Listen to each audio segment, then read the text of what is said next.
Well, President Obama's right. This can't be a new Cold War. Why? Because we're still doing a lot of business with Russia. This is amazing.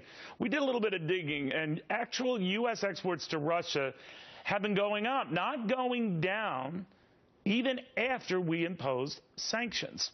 So this takes a look at how that's beefed up. Now, some could look at that and say, well, maybe Russia's taking its orders now ahead of tougher sanctions. That makes sense, but you can see the trend for the time being.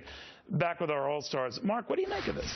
Well, you've got politics and the economy. So the president is talking tough for the sake of politics, but you know, he wants to do business with Russia for the sake of our economy.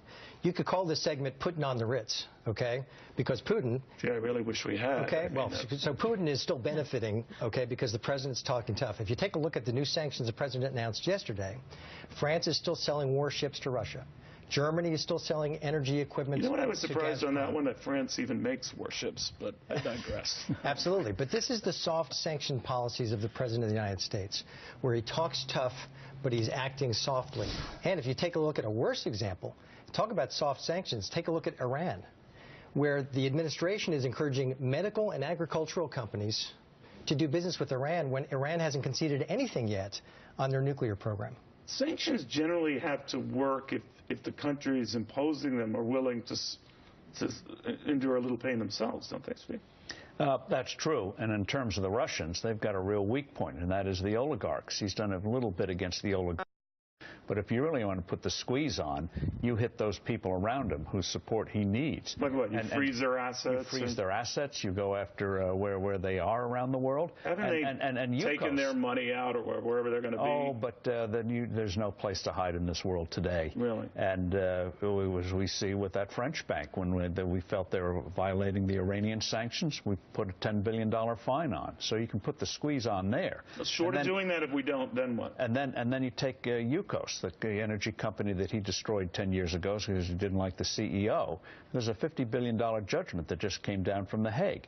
If we start enforcing that, as we see in the case of Argentina... He's not going to pay that, by the way. He won't pay it, but you can start attaching assets around the world. There are a lot of things you can do that hit hard. Hadley, all I know is the Russian stock market, the ruble itself, has now come back to levels before any of this stuff hit the fan.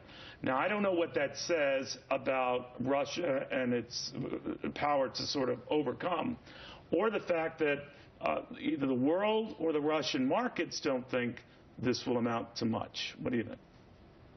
Well, some people believe it won't amount to much, Neil, but the fact that sales of American goods to Russia have increased 17% March through May, I think is an indication, as you mentioned earlier, that some Russian buyers are thinking that these sanctions may be real, that in the future they do need to stockpile those goods today. So pre-order now. Get your stuff in now because the store might be closed. Exactly. Or that's the fear anyway.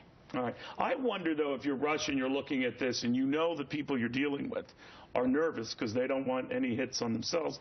In Europe particularly, they're, 20 times more exposed than we are to Russia.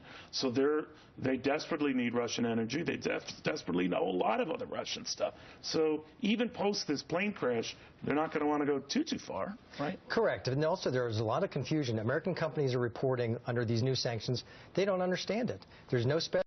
They don't have any guidance from the federal government, so they're not sure whether they're going to be in jeopardy or not as they try to do in violation of the law now, right? And none of these are grandfathered in, right? Correct. And then what we really need, frankly, is an energy policy that can help supplant Russia as the natural gas supplier to Europe. You know, if we can set that in motion. So that we can export natural gas to them to compensate for potentially losing it. The federal government's been dragging its heels, you would expect, on approving liquefied natural gas facilities that could export this stuff. They take years to do, but if people know the process has started, that starts to erode Russia's credibility. Okay. Guys, stick around here. Do any of you remember this particular promise? Americans buying comparable coverage to what they have today, I already said this, would see premiums fall by 14 to 20%. Except if you're in California and you've seen them rocket 90%. Oops.